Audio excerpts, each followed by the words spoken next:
DNVR Avalanche podcast presented by DraftKings Sportsbook. Use code DNVR when you sign up for a new account. As you may or may not know, I'm on the quest to find the strangest bets on DraftKings Sportsbook. So my pick of the week, you've heard of the KBO, but have you heard of the KBL, AJ? No. All right. The KBL is the Korean Basketball League, not baseball. We're going over there. I went here solely because the names of the teams in the KBL are amazing. We have teams like the Daegu Pegasus. We have a team that does not appear to have a home location or sponsor in their name. They're just called the Orions. We have a team called the Sonic Boom. Sonic Boom! And a team called the Mobus Phoebus.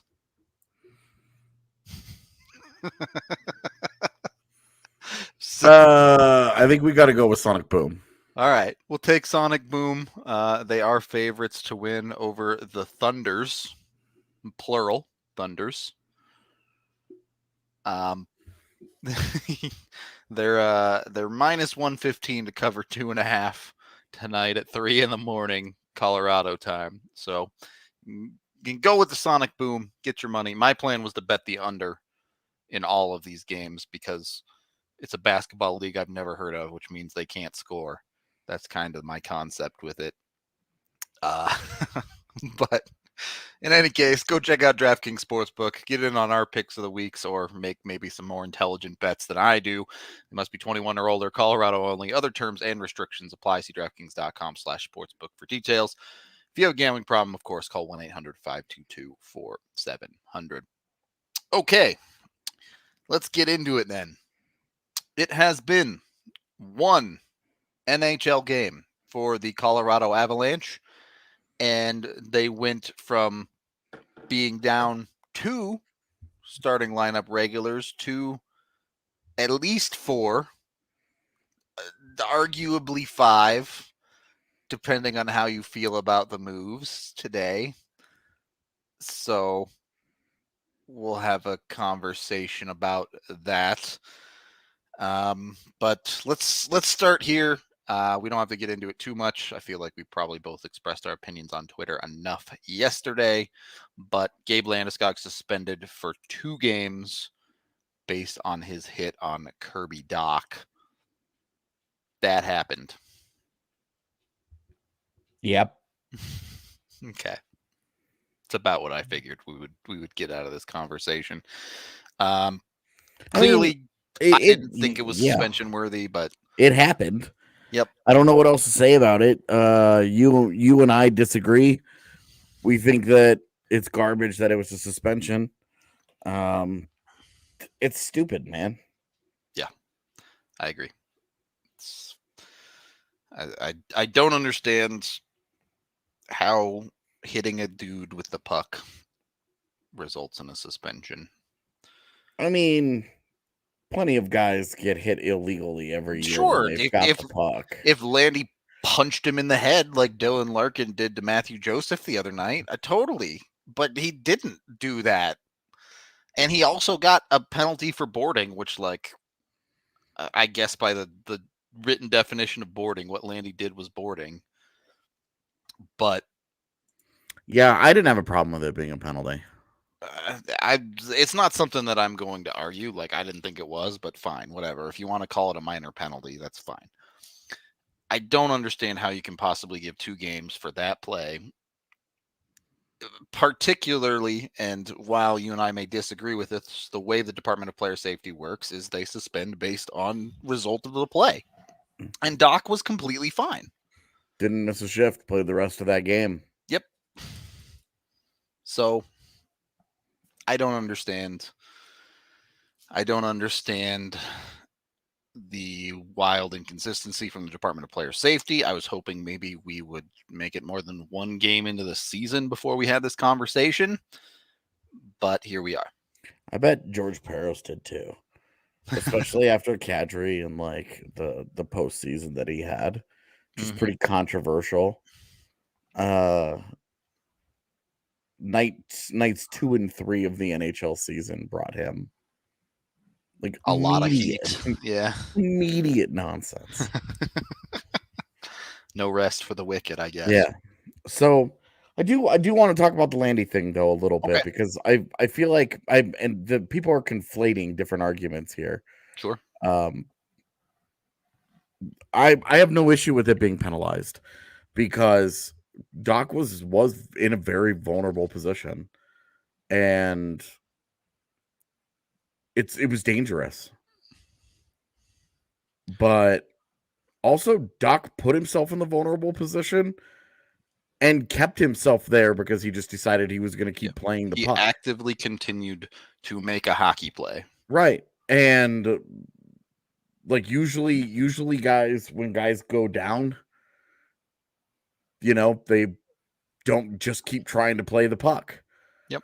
And I think the lesson that we got that we learned from this whole incident is not, hey, when you're in a vulnerable position, get rid of the puck, dumbass. Or you're gonna get rocked because you have it. Hold on to it because no one's allowed to hit you. We learned that every single zone entry on the power play, a guy should go down to one knee along the wall. Because if he's not allowed, if you're not allowed to hit him in that position, and the response is, well, just take the puck from him and go the other way. All right, great. Nathan McKinnon should go down on one knee every single time that he's trying to get through center ice. Every single time he's trying to get across the blue line, he should just straight up turn it into a quarterback slide. If you are untouchable in that position, despite putting yourself in it and continuing to try and make a play with the puck, then this should be something that it gets exploited by every team in the league. 100% with you on that. My argument was, look, every 15-year-old, 16-year-old that's just starting their junior careers, they should start practicing puck handling on one knee as much as possible. And all of a sudden, you get a bunch of kids who are really good at this. You can't take the puck away from them with their stick. And these dudes are untouchable. It's have you ever seen that I forget the guy's name. There was a UFC fight. Maybe it even wasn't UFC, but some MMA organization where you can't kick a grounded fighter, right? Yeah. So he would just stay on one knee and kneel around the room around this guy who was big into kicks. So he couldn't get kicked. Right. And it was, obviously an awful fight, and the rules were immediately changed after because that was some BS. But that's exactly what it made me think of. And I just... it was a penalty. Yeah, sure, whatever. And the 2 minutes was well earned. And there is, in no universe, an argument that what Landeskog did was not stupid. Yep. And dangerous and predatory. It was stupid, especially when you bring game situation to it. It's really 4 minutes to go, completely unnecessary in the game, no doubt. But but Hampus's comment that he'd let go of the puck way before contact, buddy, watch it in full speed. All right, you need to stop watching it frame by frame in slow motion and remember that all of this happens very quickly. And it was in real time. It's pretty bang. Two things there. One, in real time, there's no universe where that was a late hit. It was definitely on time. Two, look at where the play happens. If Landy gets there 0.2 seconds earlier, Doc doesn't get the red line, and that's an icing. He's 3 or 4 feet from the boards. Yep. Because Landy hits him sideways, he goes flying into the boards, and which is why, hey, it's dangerous. I'm good with it. But whatever. It was. Why did he do it in the first place? Is a totally fair question. It was stupid. Yeah, it was unnecessary, but I am saying dumb decision. There's an explanation of, look, Landy is trying to force Doc off the puck there because if Doc just sends it down the ice, the Avs get an icing call. And it's, they get a face off in the offensive zone because Doc didn't make the red line. But Yeah, still dangerous. I still understand. I'm not gonna say like we should be plowing dudes into the boards all the time, but yeah, you also have to. Doc can't just be on one knee playing the puck unless he can, and then we're about to see a drastic shift in how zone entries happen in the league. Right. Like Doc is like he loses his balance, he's going down, and then he's on one knee and he continues to play the puck. Yeah. Like I'm sorry, but you're still if you're still trying to do something here, you're committed to getting hit. Like it's not the other player's responsibility. You're in a vulnerable position. Like, don't go kill the guy. And I think that was a lot of people's problem with the hit from Landy is he hit him and drove through him.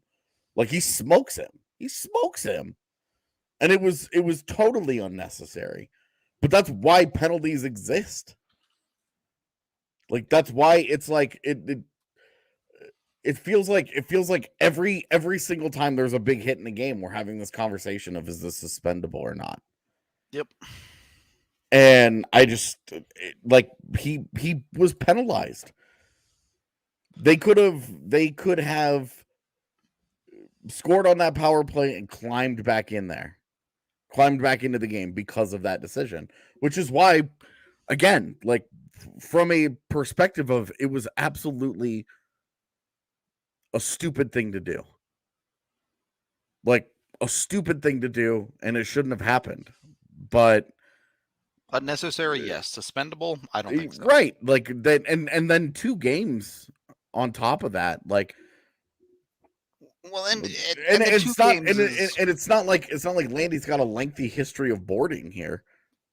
His previous suspension history is like he elbowed Marchand in the head, and he cross-checked Kachuk, like these are all like years ago. The part that's hard for me about the 2 games is you had an extremely similar play happen in the preseason with Blake Coleman.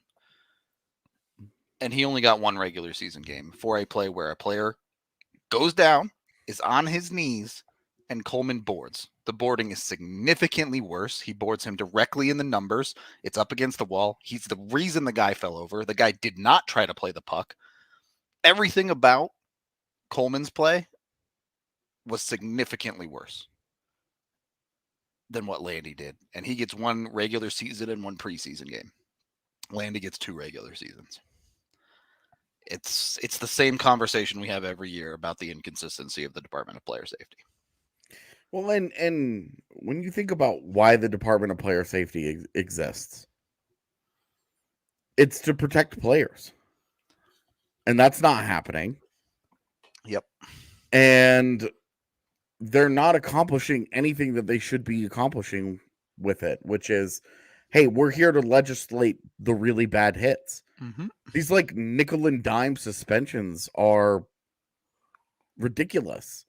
Yep. And especially with the way that they have publicly gone out and gone out and said, hey, we punish injury. If you hurt a guy, we're gonna take a closer look at it. We're gonna consider that a little bit more. Yeah. And Kirby Dach was completely fine. To look at all of the factors in that situation and come away and say that there was a 2-game suspension there, I'm done. I'm done. George Peros is awful at his job. And this was after last playoffs where they threw an 8-game suspension at Nazem Kadri for an unbelievably bad hit on Justin Falk, the exact kind of hit that they have spent a lot of time trying to legislate out of the game. Yep. And my issue was the length. Yeah. Because Ryan Reeves, 4 games later, like drives Graves' head into the ice and puts his entire body weight on him, and is like ripping hair out, and it's just 2 games. And it was just like none of this is hockey related. Didn't even get suspended for the series. None of it was hockey related, and he got a 2-game suspension. Yeah. And ridiculous. It's just it's insane. And then today you've got Dylan Larkin gets suspended 1 game for literally sucker punching a dude in the face. Right. Again, not a hockey, not a thing that is happening during a play in which like there's a puck battle or anything going on and it just goes the wrong way. Which is how some of these these suspensions come about, is that a guy turns and he boards him and it's bad and everybody agrees and he feels bad and he's like, look, I really didn't mean to do it and blah blah. There's nothing unintentional about what Dylan Larkin did. You think he just straight up smoked that guy in the face? Kadri's trying to rip people's heads off on purpose? Like, come on. Like he got 1 game for punching that guy in the face. And Gabe Landeskog in the context of there's a universe where Landy's making a hockey play, even if it was overly aggressive. I mean, it was certainly overly aggressive, but even as it stands, it's in the context of the game. Yep. He's attacking the fucking puck carrier. And how is it that you are punishing guys who are making hockey plays in the context of an actual game more than this other nonsense? Tom Wilson bodies Artemi Panarin, and they're like, all right, cool. We'll take 0.00006% of your salary from you. But he's going to notice that. You taught him a lesson. Dylan Larkin punches a dude in the face. Just sucker punches a guy in the face and gets a game. Yeah. But Landeskog hits the puck carrier, albeit in a dangerous and vulnerable position, that was penalized in the game, and he gets a 2-game suspension. These people are awful at their jobs, and they need an adult in the room, because clearly George Peros is a fucking moron. And normally, as a member of the NHL media, I try not to go hard on people. I try and be understanding of this, and I try not to hey, these are people that work in the world that I work with and relationships and all that. George Peros is awful at his job. George Peros is awful at his job. And he has a thankless job. There's no doubt that it is a very difficult job to do, but he sucks at it. And you can't convince me otherwise, just based on evidence here, just based on how he handles this. You look at all these different conversations, and it just doesn't make It doesn't make any sense. It doesn't make any sense. And he shouldn't be employed by the NHL. The NHL needs to overhaul this department and come out with some clearly stated guidelines and goals and actually start to make some sense, at least at some point in its history, because they're not legislating out bad hits. They're just punishing guys randomly and wildly. It's spray and pray fire. That makes no sense. And you look at any 2 random plays and you don't know if you're getting a 10-game suspension or a fine or nothing. The meme Wheel of Destiny has been around for a while, but it might as well be. That department might as well just be a wheel that they spin. Yeah, Larkin, Joseph was penalized. Yep. And Larkin doesn't have... You don't just get to punch guys because you're mad and you're looking to take revenge. You don't get to just sock guys in the face, which is why he's been suspended. But to do it for 1 game, you're not playing hockey at that point. You're having a little bitch fit. Yep. And he wasn't penalized for boarding. All right. That's bad then. I thought he had been. Both. But that's bad. That was very clearly boarding. That's not being penalized on the ice is an entirely different conversation about an entirely different group of people and the referees, which we probably don't have time to get into on this show. Yeah. We do have other things to get to, but This pissed me off, man, because I know. It was frustrating, and it's not this isn't some grand anti-Avalanche conspiracy from me. No, of course not. And I want to stress that, because there are people out there who are like, no, the homers are mad. Blow it out your ass, okay?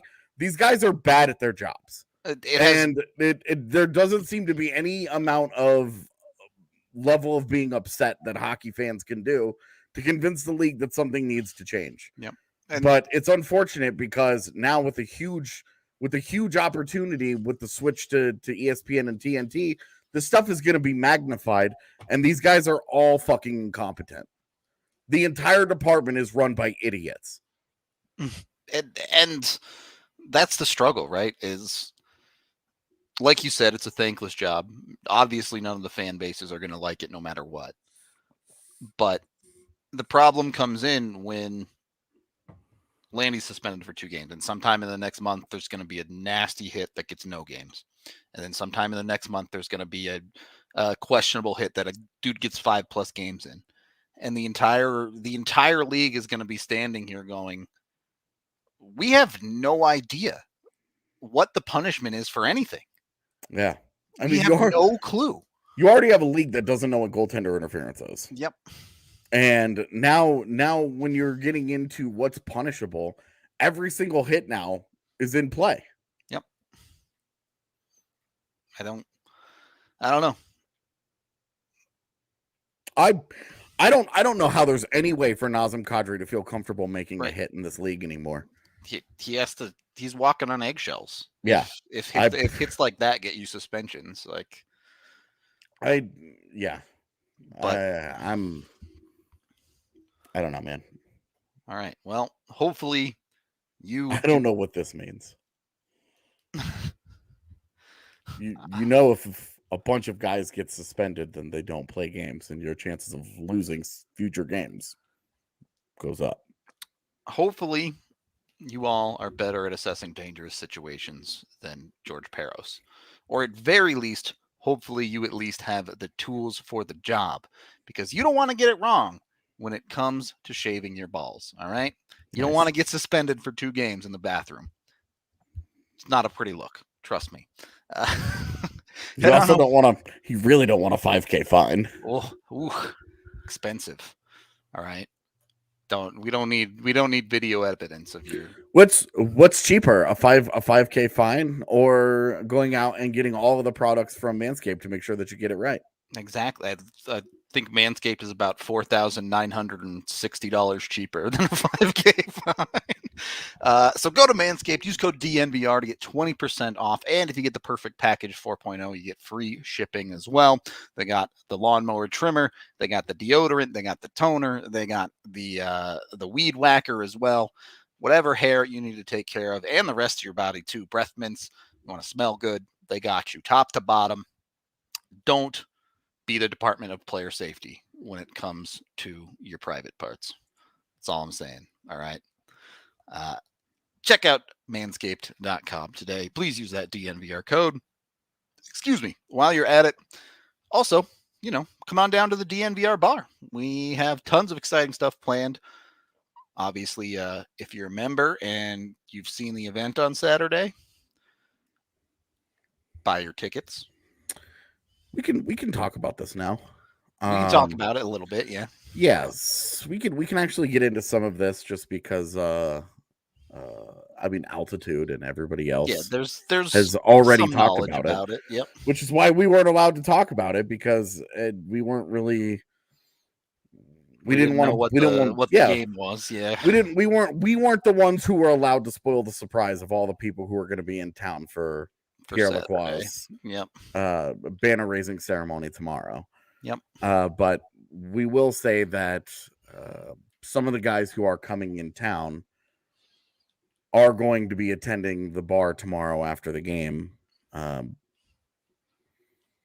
our private event. That's the private event, is that DNVR and Lacroix Hockey have kind of teamed up to make the NVR bar the bar to be after the event tomorrow. The official, the Lacroix family will be there, and a handful of these guys, a handful of the guys that are going to be in town for the ceremony will be at the bar hanging out.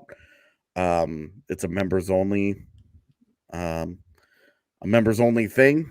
So if you were in the Discord or got one of the email blasts that got sent out for being a member, then I still think that there's a couple of limited tickets left, but I don't know that there's many at all. It's super limited.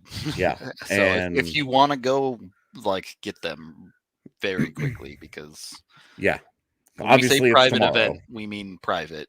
Like after the game, we're kicking everyone out, and only people with tickets can stay.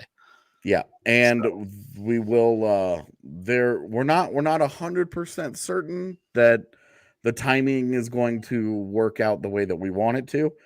But if we do get a good break from the universe, we are hoping to have Adam Foote, among others, come on to the post-game podcast tomorrow. Yep. If nothing else, it might not end up being a live post-game, but we'll certainly have something from talking to those guys. So it should be fun one way or another. I'm excited for it. I think it's going to be an absolute blast. Get my lawnmower signed. You know how it goes. Got to do it. Anyway, second period of the DNVR Avalanche podcast presented by DraftKings Sportsbook. All right, so we've wrapped up the Landy conversation. The ultimate point being here, though, whatever you think about it, is he's suspended for 2 games. We also know at this point it looks like Nathan MacKinnon will not be back for Saturday. Well, there's still a chance, but I think everybody is more or less preparing for the reality that MacKinnon is not only out for that game, but a couple more. Add on top of that, Val Nichushkin is now week to week. We saw him hurting during the game with that. He kept looking at his wrist. Yep. He was uncomfortable and finished it out, but it's such a bummer. And there are a couple others players dinged up but expected to play in Helm and Burakovsky. Darren Helm, Andre Burakovsky hurting, but not to the point where they are expected to miss tomorrow's game. So, on that note, the Avs were only running 12 forwards, which means with Landy out and Nichushkin out, they were necessary to make 2 call-ups if they wanted to run a 12-forward lineup. Yep. They ultimately ended up making 3 call-ups because they decided to send Alex Newhook to the AHL. Yep. So we're going to talk about all the facets of this. Where do you want to start, AJ? So some of this, I'm of the opinion some of this is money. Because this happened at the very beginning of the season. The Avs have not had an opportunity to bank any of the cap bonus space. Cap, sure. Yeah. And then while Newhook is cheaper than Ranta, it's negligible across like a daily cap hit. It's negligible. A couple $100. Yeah. And literally. Yeah. And I think that the team has liked what they've seen more from Ranta because he plays a simpler game and it's a lot easier for him to adjust and slide into whatever role that is being asked of him. I think he's looked more comfortable than Newhook right now in the NHL because of that exact reason. Right now, Newhook is a man. He's searching for a role, searching for a position, doesn't look comfortable at wing. To be honest, he's never looked comfortable at wing. He's always been at his best when he's been a center.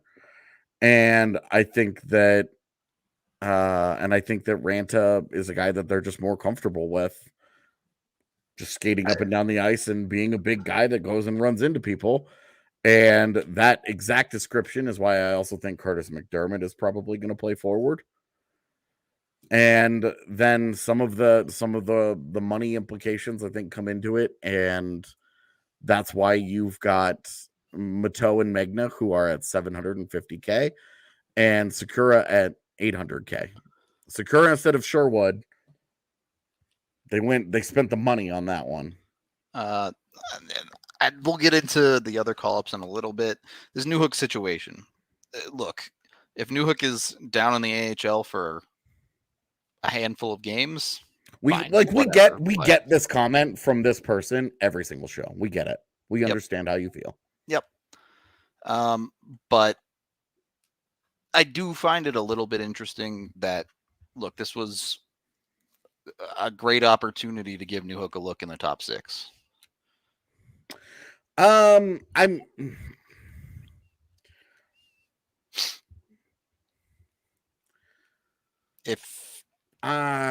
struggle there just because I just think he's played so poorly. And I think you can make an argument for him not having earned it, but I also struggle with the concept of demoting him to the AHL after a single NHL game this season. It feels like, well, he also had a pretty uninspiring preseason. That's true. And so it feels like this is more of the same. That said, I mean, if we're talking about merit, what have any of these guys that just got called up done to deserve it other than being old? In a situation where all of a sudden your 4 of your bottom 6 players are AHLers, let's be real. That's the time you decide to send them down. It's certainly a weird look. I'll put it that way. I don't think it makes a ton of sense in this specific situation to send Newhook down. I mean, I think it makes sense. That wasn't something that I thought surprised me. Okay. I mean, we talked about why making the opening night roster just isn't that big of a deal because you're always on shaky ground when you're one of those young kids anyway. I think the most surprising part, and this is the name that I don't understand not being part of this. I already know what's coming here, but I mean, I don't understand how Mikhail Maltsev is your last cut and is the guy that had looked the most comfortable as a role player, and then you don't bring him up. His cap hit's only essentially $800K. Could have easily made that money work the same. Yeah, I mean, I get like I don't know how much space they have. I don't know how up against it they are, but like Shane Bowers is the most expensive call up that they had available to them. Yep. So I certainly wasn't expecting him to be the guy anyway. But Maltsev is $9K more expensive than Dylan Sikura and showed quite a bit more. Yeah, I agreed. I don't think so. That's the part. The lack of Maltsev is the only part of this that makes no sense to me. Especially like Sikura played like shit in the preseason, and Matteau like didn't look good. Yeah. Like missed half of camp because of COVID stuff, and then didn't do a whole lot. So certainly, from the perspective of having earned the opportunity in preseason and camp, I don't think the call-ups make any sense. But okay, well, Peter did the math for us. Sending Newhook down gave the Avs $2.306 million of space. Matteau, Magna, and Sikura make exactly 2.3. So they had to save $5,000. Yeah, so they didn't. So they didn't necessarily have the extra. They'd have been a fraction over with Newhook instead of Sikura or something. Well, with Maltsev instead of Matteau. Well, so. I mean, any more dollars essentially at that point, right? And they'd have been over. However, you get to those more dollars. Yeah. If they freed up 2.3 and used exactly 2.3. Yeah. I mean, that is cutting it super close. So the reality then... I think part of the reason that Newhook goes down is because of the money. I agree with that for sure. But like he's also just not played particularly well. And instead of watching him languish like you did with Jost for a while, I think that getting him down with the Eagles for I don't know. I look, if he's down there for 2 months, I'm gonna be annoyed. That's a problem, right? He can't spend significant time down there. If it's a handful of games, sure, whatever. JT Compher was not getting waived. We have got to get past this. JT Compher was not getting waived or bought out or traded or any of that stuff. That was not happening. We've just got to get past what did not happen that you wanted to over the summer. We've got to move on. And I think the reality for this call-up situation as a whole for the Avs is from the beginning, Landy gets suspended, Nichushkin gets hurt. The Avs have immediately switched into, okay, let's get through the next 2 games. Once the next 2 games are over, McKinnon will be back, Landy will be back. This is fine. It does have. I mean, Nichushkin week to week opens this up. There is one spot which becomes extremely interesting because it's a top 6 spot that's going to be open longer term than just the immediate 2 games. Yeah, but JT Compher balled out against Chicago. Come on, guys. Are we ever going to give the guy an opportunity to bounce back from last season, or is he going to have to? Is last season going to hang over his head forever? Genuinely asking, like, does he get an opportunity? Because we're blowing off the fact that he was really good against Chicago. Yep.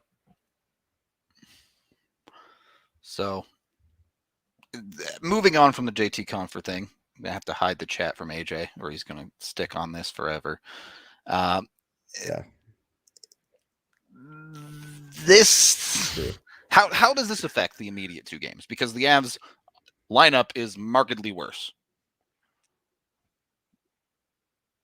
Is this a don't worry too much about the results of the next 2 game situation, or are these still games that the Avs can realistically win? Look, you go out and you still have a great defense. I am convinced that we're going to see a kick-ass version of Cale Makar, because usually when he has really quiet games, really quiet games are usually answered by him breathing fire. And look, like you paid Darcy Kemper. Yeah. You paid for Darcy Kemper. They have yet to pay him. But you paid for Darcy Kemper to go out there and do your thing. Like you have a top tier defense, even without Devon Toews. You have a top tier defense and you have a top tier goaltender. You should be competitive. Now you're missing 2/3 of the league's top line. Great. That just opened. This is just opening the door for my guy Mikko to continue to really begin that Hart Trophy push.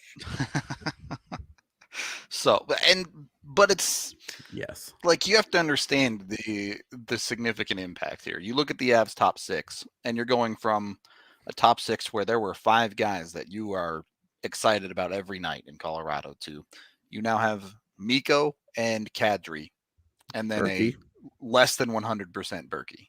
Yeah. 3 spots that are going to be filled by guys that, let's be real, are likely going to have to play above their head. And then you have a 4th line that is essentially you're going to play at 6 minutes a night, extremely minimally, right? Yeah.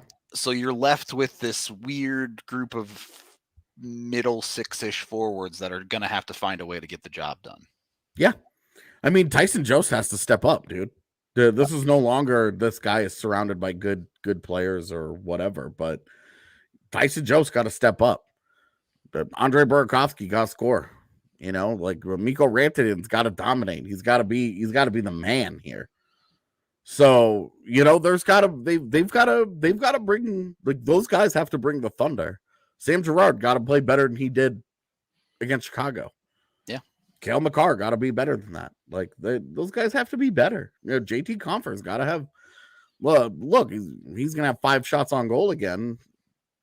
I'm not saying he's going to score. Yeah. But that's like JT Compher last year. One of the biggest issues that you had with his play was he just drifted through games and didn't do anything. You know, and him having 10 shot attempts, even with some of those being like force fed to him on a power play that was kind of ridiculous, was still a guy who impacted the game pretty consistently throughout. So guess what? The power play for the next 2 games is going to be a lot of continuing to force feed JT Compher. So it's going to be really interesting. That's for sure. Yeah. I mean, JT JT Comfort, with Shane Bowers, we just talked. He's the most expensive guy. So the org doesn't hate Shane Bowers. This is a significant portion of these moves is because of money.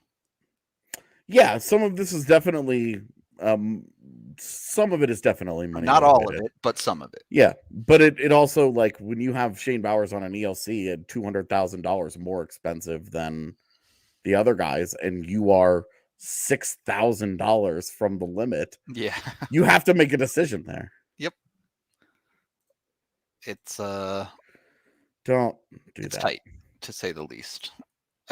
During game 2 of the season, this is such a dumb opinion that if you guys all knew what you were talking about, you'd be working for the Avs, because it just don't. This is not, no. People are allowed to have opinions. It's definitely, yeah. That's why our show exists. Yep.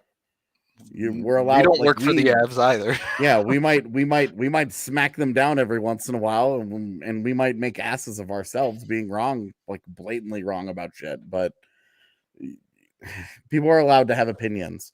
Nobody is sitting here saying that they're smarter than Joe Sakic. But no. I mean, that's also the same guy who traded a 4th round pick for Curtis McDermott, which was stupid. The whole thing with suspensions is that they still count against the cap.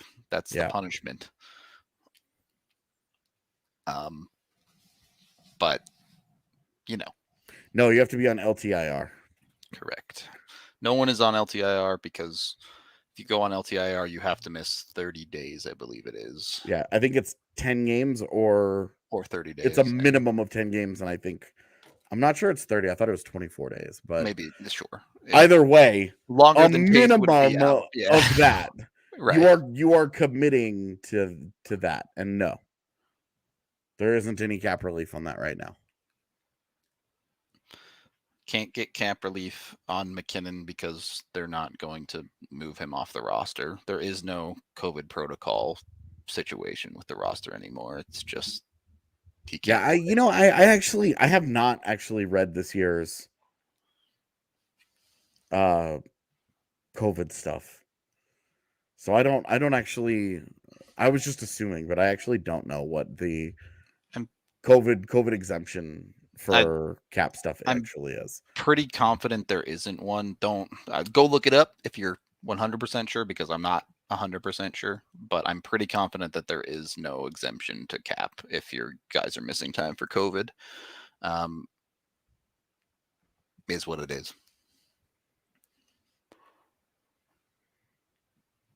Yeah, I'm just not sure. Oh yeah, this is the part where they just talk about it. Make sure everybody gets vaccinated. All right. I'll continue to try and find this. You keep looking. As we go. In the meantime, look, there are pretty much no expectations at all from any of these call-ups, correct? These are just survive. Survive. This is 100% about just surviving. So, you know what? If you want to treat your meat with a little bit more respect than the Avs treat the meat of these players' bodies, certainly the way George Peros treats the meat of players' bodies, go get Hassel Cattle Company. They're unbelievably delicious meat, whether it be their Wagyu beef burgers or their amazing steaks. They have a ton of delicious meat for you to eat. They got bone-in ribeyes, they got tomahawk steaks, they got New York strips, sirloins, you name it. Hassel has you covered top to bottom. You use code DNVR10 when you purchase online at HassleCattleCompany.com to save 10% on every single order. So get over there, check them out today. Any orders over $200, you get free shipping too. Go get yourself some damn good beef with Hassel. Then check out Chevalier Mortgage, both Mike and Virginia. Been doing it here in Colorado forever. With prices going up, it's creating natural equity in your home. If you have mortgage insurance, chances are you can refinance out of that and make this bubble work for you. Mike is a certified financial planner, so he can take care of everything you need when it comes to whether it be refinancing or looking for your first home loan. He'll look at your entire financial picture and find the right move for you. You can check him out at dnvrmortgage.com. Or call Virginia directly at 303-257-6578. Last, certainly not least, Green Mountain Dental Group. Best damn family dentist in the Denver metro area. They're over in Lakewood, just 15 minutes from downtown. When you schedule a cleaning, x-ray, and exam with these guys, they hook you up with a free Sonicare toothbrush. They've been doing it forever. If you haven't gotten in yet, you got to get in. Look, nobody likes dentist work. Green Mountain Dental makes it as good as you can make dentist work. Let's be honest. They do a very good job. They take care of you. They always remind you when you have stuff coming up and what you need to do. So check out Green Mountain Dental Group today and go make sure you're taking care of your mouth meat. Third period of the DNVR Avalanche podcast presented by DraftKings Sportsbook. Looking at the immediate for the Avs. Obviously, they have St. Louis coming up. A big game for more off-ice reasons than it is on, I suppose, for Colorado, given that this is the Pierre Lacroix ceremony stuff. But the only real impact that we're going to see long-term here is who moves up to the second line. I mean, who moves up to the first line, man? But that's going to stop as soon as McKinnon and Landeskog come back, right? Sure, but they could be looking at least 2 more games of this. Certainly at least one. And then Landy will be gone for the second, no matter what. So I guess let's start there. How do you create the top line? Obviously, Mikko is going to be there, but Mikko and Kadri, I think, are the givens. Yep. And then you have that other wing. Yeah. With all the changes today, I wish I actually had their full roster just sitting in front of me to drag and drop pieces together. Boy, talk about undue promotion, but you might throw a Sampo Ranta up somewhere. I was going to say, just send it with Ranta on one of the top 2 lines. Yeah. Because I think what you want to do is you want to try and spread some of it out. Yeah, I'm actually with AJ in this one. I think you probably keep Berkey away from Kadri and Rantanen. Yeah, and then I would probably have Comfer as your 2C.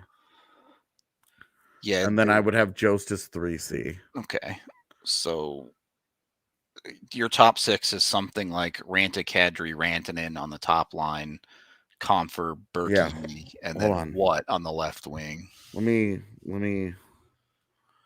pull some details up here.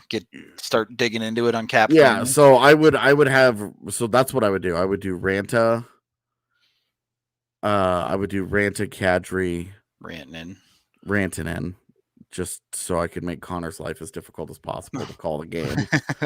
Then Berkey, Comfer. Yeah. So and then left to right. Man, you run out of guys that you want to play there really fast. Yeah, that 6th guy in the top 6 is just not going to be a good answer. Full stop.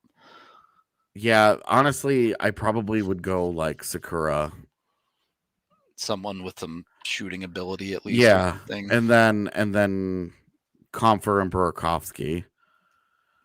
So then you're left with you end up with Jost, and then I would O'Connor as your third line or something. That's exactly what I would do. Okay. Is the third line would be Helm, Jost, and then O'Connor. Try and be the most low event line in the history of hockey. Yeah, and then I would go Mateau, Magna, and McDermott as the fourth line. Yeah. Woo! We got there, fam. It was a rough ride, but we made it. It's fucking bad, but we got there. Dude, a third line of Helm, Jost, and O'Connor. You took a fourth line that had some fair question marks going into the season and immediately made it your third line. Promoted it to the third line right away. And this is where, yes, look, sure, money is a problem, but It feels bad that they couldn't make Maltsev work here. It feels like there could have been a real opportunity to provide to Maltsev in an NHL lineup for at least a couple games, if not more. So I don't know. It's a tough spot. And there's also the potential that they play McDermott on the back end and just run 11 forwards. Don't. I mean, that's what they're doing, but without the back end part. Yeah, well, we'll see. Because right now, I think you have to lean into your strength. What being your defense is really good if McDermott's not on it? Yes. Okay. lean into your strength, and look, if McDermott takes a shift defensively, fine. Whatever. But that's it. Maybe a shift defensively. And it would only be because a guy's having a skate problem, and this guy's unavailable, or whatever. But mostly, I would lean into. I would defend my game plan. I would go full Ken Hitchcock. I will park the bus. I will park the bus in front of Kemper and try and block 4,000 shots tomorrow and try and win 1-0. Get 1 goal from Mikko. Maybe you get a goal from Berkey and then win 1-0 or 2-1. Straight up, I would park the bus, man. I would just say we are the best defensive team in the NHL. We're going to lean on those guys. We're not going to take chances. Yeah. We're not going to give them, our defenders are not going to be nearly as aggressive as they normally are, which unfortunately takes away from what they do well. Yeah, a little bit. But I'm not taking chances because you don't have your normal forward core to help try and figure it out. All right. So option number 1, no one important get injured. Is that that's really all that matters for these next 2 games? And survive the 5 minutes that you're going to be without Nazem Kadri when Braden Shen fights him 14 seconds into tomorrow's game. Or whoever decides that they're going to fight him. So yeah, probably going to happen. Anyway. Yeah. Any final thoughts here, AJ, on the Avs roster situation as it stands to start this season? It's a bad spot to be in, but you know what? This helps you. This forces you to win in a different way. This forces you to kind of stretch yourself out and say, okay, we've got to find solutions here. We've got to find a way. Our regular identity of go super hard on the top line and then rely on a dominant defense and a good goaltender is not gonna fly here. You don't have that top line. So it's funny. It's almost the inverse of last season, right? Last season, the Avs had to find ways to win games with a defense that included guys like Keaton Middleton and Dan Renouf. Yeah. Now it's the forward core that you're YOLOing out Dylan Sakura's in your top 6 potentially. Yeah, Dylan Sakura, Stefan Matteau, Jason Magna, Darren Hellman, Logan O'Connor are all in your lineup. Instead of those guys rotating in and out on your fourth line, they're all in your lineup. Yep. Look, Curtis McDermott cannot answer the bell for Nazem Kadri tomorrow, is what I'm saying. They have not gotten. Yeah. They might still want him to. After the fall kit, they might still want a piece of him. The only person that can answer the bell for Kadri in any situation is Kadri at this point. So, yeah. McDermott can't be like, I got it for him. Also, Kadri would be like, Kermit, please. I got this. Yeah. Yeah. That's not the type of dude. You could see if it was like Burakovsky, right? Where Berkey might be like, I'll let the big fella throw the fists. Totally, but not Kadri. Yeah, not Kadri. Anyway, yeah. So the Avs roster might not be the most exciting for Saturday night, but still super excited about the this roster. This roster would still beat Arizona 4-1. Oof. Because Arizona is so bad, man. It's Friday night. We've all been, I imagine we've all been sitting around watching as much of the NHL action this week as possible. Yep. Just because we're all excited. Do you want to take a couple of minutes just to talk about the league real quick? Just because it's been fun to watch. I love the first week of the season. Scores are outrageous. 7-6 games, 8-2, 6-3. Just every game has been an absolute blast of a hockey game for the first week of the season. Yeah. It's so fun at the start. Arizona needs to not play Carter Hutton ever again, but I mean, who do they play? I know they're in trouble. They're in trouble one game into the season, but that one was wild. Yeah, that Tampa Detroit game was bonkers beyond just the Dylan Larkin punch to the face. But has anybody ever heard of the other goaltender that they've got in Arizona right now? I don't even know who it is. I can't say his name. I've never seen this person's name before. Let's see. Karel Vejmelka. Ah, yes, of course. They drafted him. He's a Czech goaltender. Oh, Nashville drafted him in 2015. Who's never played? I don't know. He spent his entire career in the Czech leagues. Yeah. So I worked the game. I worked the Avalanche game, so I haven't seen a game on TNT yet. TNT is significantly better than ESPN. Okay. Yeah. For opening weekend, they were significantly better. Yeah, Connor Timmins last night, that was bad. He struggled. He also, Arizona said, all right, bud, top pairing, go at him. You're next to Jacob Chikrin, go. Yeah. And it was like, as much as we might have liked Connor Timmins, that's a lot. Like, if you go back and listen to our love for Connor Timmins, we're like, oh yeah, he'll work his way into your top 4 as like your number 4 this year, maybe. Right. And you're like, he's our 2. Let's go. He's next to Chikrin. We got this. And it was just like, oh no. Maybe by the end of the year. Yeah. But on day 1, are you trying to drown him? Like, are you trying to sink his confidence? Because that's, oh my gosh. I don't mind the ESPN. So Arizona looked bad. The ESPN crews are fine. Like, I have no problem with their casting crews, but the broadcast standpoint, first of all, the ESPN scorebug kind of sucks. I'm glad that they're fixing VGS to VGK, though. It's a good start. Yeah, I don't think that VEJMELKA is pronounced Korjanash or whatever Spencer was trying to convince me of. Coronash is what they were saying. Kojanaj. Yeah, no. VEJMELKA. I have no idea what that guy's name is.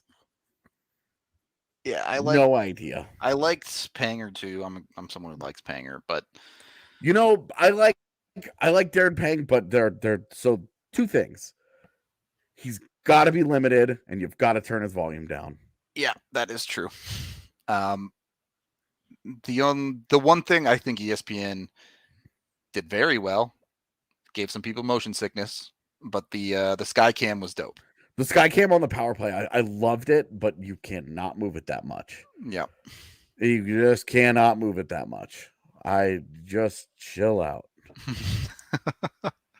So, look, I think both ESPN and TNT are significant upgrades in NBCSN, especially NBCSN at the end there when they clearly didn't care about anything. So, and their crews were just awful, man. Yeah. It was all like Mike Babcock. Like, yeah, you guys, that was rough, man. It was so awful. And I love the studio crew that they have doing Kraken games. Yeah. I know this is not ESPN or TNT, but Allison Lucan is amazing. Let's go. She's so awesome. And more of her analysis is what's up. All for it. I think she's been an amazing Twitter follow for like years. And seeing her on studio television, she just like rolls right in and is like, yep, I'm better than everybody else at this. she's only, I think she's really only going to appeal to like your like serious hockey nerds. Otherwise, people are going to be like, what is going on here? Like, this is too in depth. Well, if you're in this podcast, you got to be at least a little bit of a hockey nerd. So I didn't like Patrick Sharp very much. Like, he was great to look at. Dude's fine. He was absolutely the eye candy for sure. Yeah, but I didn't like. I didn't think he had any particularly in-depth takes or anything. Yeah. So I have not gotten to see the TNT thing yet because I worked that game. Let's be honest. Gretzky is on that not for the hardcore hockey fan, right? Gretzky is on the cast to be like for casual fans, like, hey, we have the greatest player ever. Yeah, like the NBA show on TNT is so good because don't even start the NBA show. Or we're gonna fight about Charles Barkley again. Well, because like Charles Barkley and Shaq, you know, like they're all over the place, right? They're like really big personalities, but for casual basketball fans, like they're super recognizable guys. So you tune in to hear what those guys have to say. Getting Gretzky on your hockey cast is just smart because for all that's happened, Gretzky is still the hockey name that Americans recognize. It's bullshit. Yeah. Quick recap. The suspension was bullshit. It's good to see you though. Thank you. Whole first segment, whole first 20 minutes. Yeah, we really get go into back and we get into in depth on it. But Ernie on the NBA show was awesome. I love Ernie. All right, I think we're good here then. Yeah, it's been a really fun first week in the NHL outside of this Dops bullshit.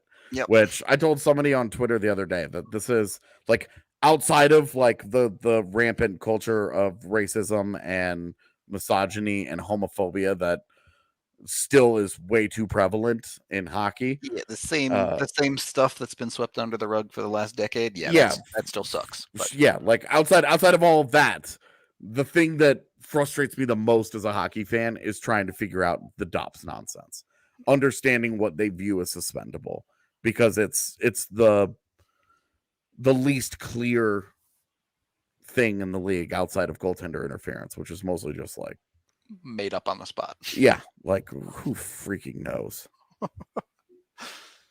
All right, we're gonna get out of here for the day. Thank you everyone for watching, listening, however you consume the podcast. If you're not a member, go become a member. Maybe consider buying a ticket for our thing tomorrow night. It's gonna be awesome. We're super excited about it. The names that are gonna show up are gonna be dope. It's gonna be a great time. We hope to see a lot of you there. That's it. We're out of here. Thank you again. We appreciate all of y'all. We will be live post game tomorrow. We'll see what it looks like. Like AJ mentioned, we may delay the post game a little bit until like 30 minutes after the game is over, depending on if we want to have guys on or not. Yeah, we're not 100% sure like what our options are with the guys tomorrow. Yep. You know, if Foot wants to jump on, and if any of these other guys that want to jump on, they are all welcome to be there. Yeah. Then we would love to have as many of them on as possible. I mean, we're just going to fill up the whole studio, and Rudo and I are just going to disappear while they all just bullshit about the live game. Camera of them shooting the shit. Let's go. And it turns into the greatest podcast in history. Yes. That would be great, but we aren't 100% sure. So there's a chance that we do something really awesome tomorrow, and there's a chance that it's just the two of us, and then something really awesome happens later. Yep. And you guys will see it in a few days. One way or another. We love all y'all. Till tomorrow. We are out of here.